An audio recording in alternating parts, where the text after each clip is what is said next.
ओम श्री परमात्मे नमः। ओम श्री सतगुरुदेवाय नमः। भगवान का दूसरा अध्याय चल रहा है। इसमें 12वां श्लोक है। किंतु जैसे जीव आत्मा की इस देह में कुंवार युवा और वृद्धावस्था होती है, वैसे ही अन्य शरीर की प्राप्ति होती है।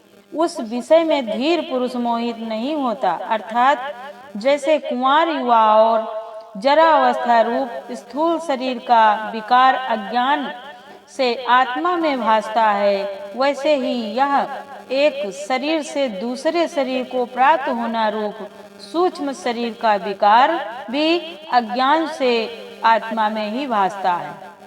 इसलिए तत्व को जानने वाला धीर पुरुष इस विषय में मोहित नहीं होता।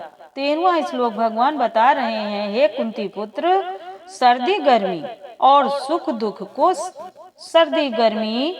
सुख दुख को देने वाले इंद्रिय और इंद्रियों के विषय संयोग तो क्षण भंगुर और अनित्य हैं। इसलिए हे भरतवंशी अर्जुन, उनको तू सहन कर। 14वें श्लोक में भगवान बताते हैं, क्योंकि हे पुरुष श्रेष्ठ, दुख सुख को समान समझने वाले जिस धीर पुरुष को ये इंद्रियों के विषय व्याकुल नहीं कर सकते, वह मोक्ष के लिए योग्य होता है।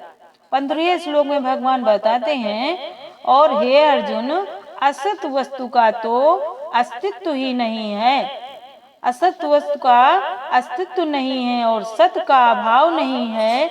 इस प्रकार इन दोनों का ही तत्वज्ञानी पुरुषों द्वारा देखा गया है।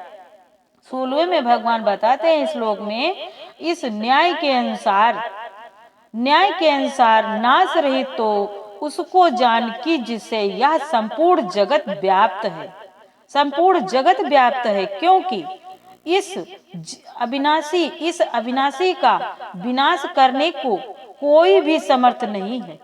इस अविनाशी का विनाश करने को कोई समर्थ नहीं है। 17वें में भगवान बताते हैं, और इस नाश रहित अप्रमेय नित्य स्वरूप जीव आत्मा के ये सब शरीर नाशवान कहे गए हैं।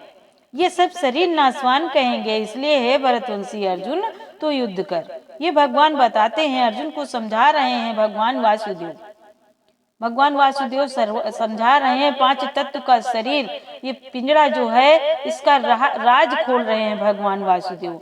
युद्ध में खड़े हुए अर्जुन जो मुंह में फंसा हुआ है, तो उसको समझा रहे हैं भगवान, ज्ञान दे रहे हैं। प्रेमियों, हमें सुनना चाहिए, अवश्य सुनना चाहिए। हरि ओम तत्सत। हरि ओम श्री परमात्मा।